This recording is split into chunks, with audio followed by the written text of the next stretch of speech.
गरीबी। आज फिर सुमित की नज़र सड़क पर बैठी उस वृद्धा पर अटक गई थी।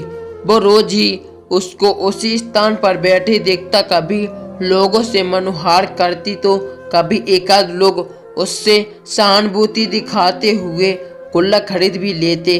क्या होता होगा इतने थोड़े से पैसों से, वो सोचता और आगे बढ़ जाता, पर आज कुछ सोचते हुए ठिठक गया।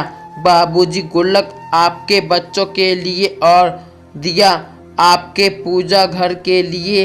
हाँ ठहरो भाई, मैं पास में ही रेलवे कॉलोनी में रहता हूँ। ऐसा करो, तुम ये टोकरा उठाकर मेरे साथ चलो। बच्चे खुद ही पसंद कर लेंगे कि उन्हें कैसी गुल्लक चाहिए। आशा की एक चमक उभरी माई के चेहरे पर और वो अपनी टोकरी उठाकर सुमित के साथ चल दी। चलते चलते सुमित उससे उसके परिवार के विषय में भी पूछता जा रहा था। घर में मर्द है, सब्जी का ठेला लगाता है और मैं ये गुल्लक बनाकर बेचती हूँ, वो बता रही थी। अच्छा, उसके हाथों में भरी चूड़ियाँ देखकर ही सुमित समझ गया था कि अभी इसका पति है और बच्चे सिर्फ एक बेटा है, दूसरा हुआ ही नहीं। वो किंचित हंसते हुए बता रही थी। बड़ी मुश्किल से पेट काट काट कर पढ़ाया, अब शहर में नौकरी करता है। उसकी आंखें फिर चमक उठी, पर अपने ही गुजारे लायक कमा पाता है। शादी हो गई है, 2 बच्चे भी हैं। बाबूजी बहुत प्यार करता है हम दोनों से, पर किराया, बच्चों की पढ़ाई, उसका दर्द मैं समझती हूँ। हम बूढ़ा बूढ़ी अपने लायक कमा लेते हैं। रुआसी हो उठी वो। सुमित का घर आ चुका था। उसके साथ वृद्धा को देख नेहा, उसकी पत्नी की सवालिया निगाहें उसकी ओर उठी। उसे चुप रहने का इशारा करते हुए सुमित अंदर आया।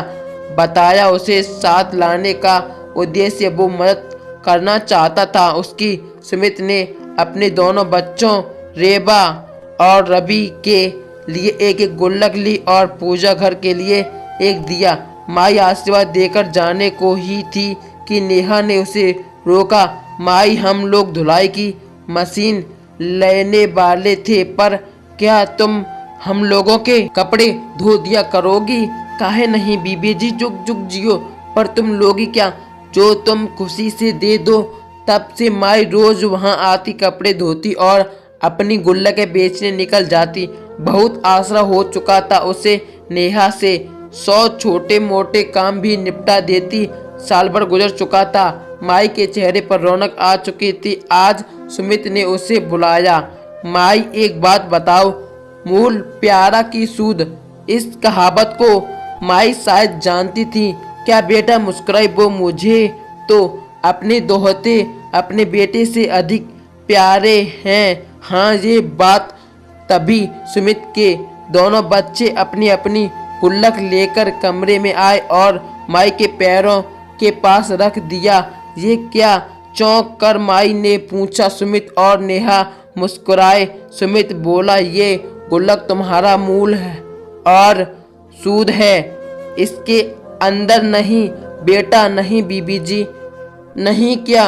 उठाओ इसे, नेहा ने बनावटी गुस्से से कहा और रोती हुई माई उसके चरणों में झुक गई।